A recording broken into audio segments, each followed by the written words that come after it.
का तीसरा दिन है भैया। गुरु जी की पूज्य गौरी गोपाल वाले महाराज जी की अमृतमयी माड़ी से यह यात्रा का तीसरा दिन प्रारंभ हो रहा है। सायंकाल तक अनेक महापुरुषों का आशीर्वाद हम लोगों को मिलेगा।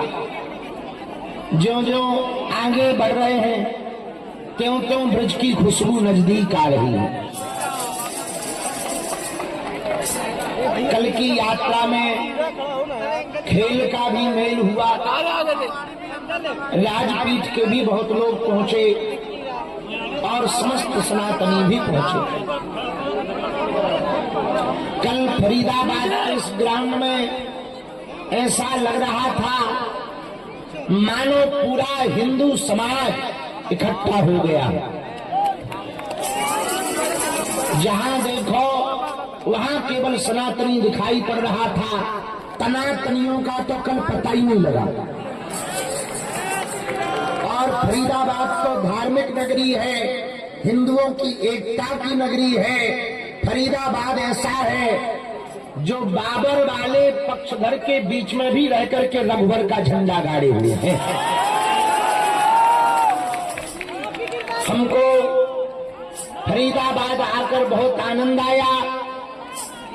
सनातनियों का आपका ये कर्जा हमारे ऊपर है। भाई ये दूसरा माइक किसको दे रखा है? अरे जगत जननी रुक जा, मोरे प्रवचन हो जान दे भगवती। ओ त्रिपुर सुंदरी माता, रुक जा माता देवी।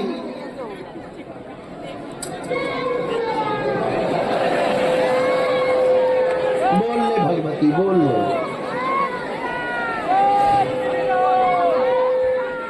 तो आज दोपहर काल तक हम लोग बल्लभगढ़ पहुंचेंगे, जहां दोपहर का प्रसादी बल्लभगढ़ दशहरा मैदान में है।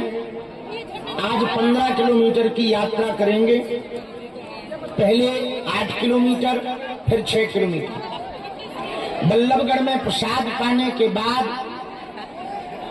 सायंकाल रात्रि विश्राम सीकरी में होगा। ऐसे ऐसे पदयात्री चल रहे हैं भैया, क्या बताएं, बड़ी श्रद्धा है।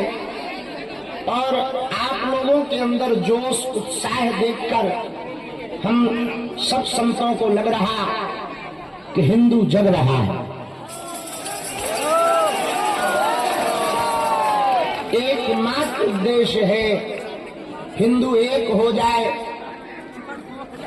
कल की पदयात्रा जो सीकरी से प्रारंभ होगी, कल की पूरी पदयात्रा 10 तारीख की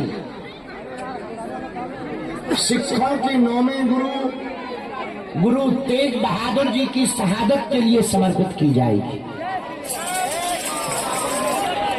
सिख परंपरा में जिन गुरुओं ने शहादत दी है उनका 350वां साला चल रहा है। इसलिए कल 10 तारीख की पदयात्रा संपूर्ण सिख समाज के गुरुओं की शहादत के लिए समर्पित की जाए। फिर एक दिन की पदयात्रा देश के जवानों के लिए समर्पित की जाए। आज जो भी हमारी बात को टीवी चैनल के माध्यम से, बागेश्वर धाम चैनल के माध्यम से या ANI पर सुन रहे हैं, कान खोलकर सुनो। जो सनातनी हिंदू एकता पदयात्रा चल रही, हिंदू मात्र एक परंपरा नहीं, इस देश की रीढ़ की हड्डी है। हिंदू रहेगा तो ही हिंदुस्तान रहेगा।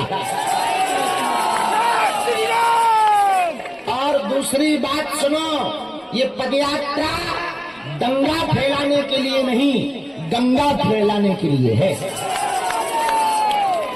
तीसरी बात सुनो, इस पदयात्रा का उद्देश्य केवल और केवल धर्म है। धर्म से बढ़कर कुछ नहीं होता है।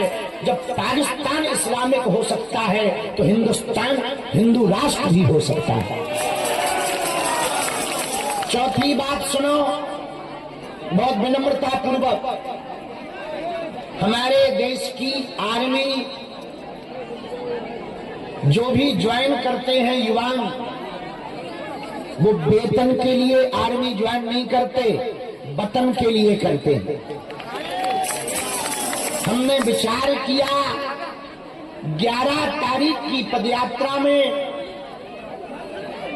भगवान हमसे जो भी बनाए पाएगा हम अपनी तरफ से तो करेंगे ही। हम पूरे हिंदू समाज और भारतीय समाज से प्रार्थना और अपील करना चाह रहे कि कुछ ना कुछ कमाई का अंशदान भारत की आर्मी के लिए जरूर डोनेट करें, ताकि सेना का बल बढ़े, सेना की ताकत बढ़े, सेना के पास सेना मुंह तोड़ जवाब दे पाए। और पांचवी बात, हमारे बड़े ही प्रिय, बड़े ही आत्मीय, जिनके कारण अन्नपूर्णा की सेवा इस पदयात्रा में चल रही है, उन्होंने बहुत अच्छा संकल्प लिया एक गुरुकुलम की व्यवस्था का। सुनो, मस्जिदों के साथ मदरसे यदि हो सकते, चर्च के साथ कॉन्वेंट स्कूल हो सकते, तो यदि मंदिरों के साथ गुरुकुलम हो जाए तो देश बदल जाएगा। और उसकी पहल संस्कार से संपन्न एक गुरुकुलम की स्थापना के लिए पूज्य श्री आचार्य अनिरुद्धाचार्य जी महाराज जी ने जो भव्य दिव्य संकल्प गुरुकुलम के लिए लिया है, जोरदार ताली बजा करके साधुवाद दो, धन्यवाद दो।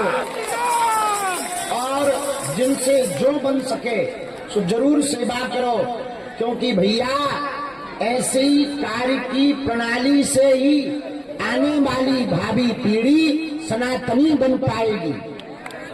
और एक बात और सुनो, हमको सनातनी तो चाहिए पर कट्टर चाहिए।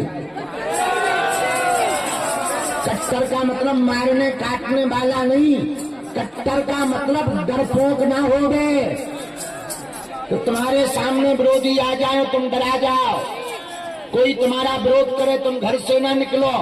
आजकल सनातनियों के अंदर इतना डरपोक बना आ गया, कहीं लफड़ा हो गए, अरे मत जा, काहे को जाए, अपन काहे को मरे।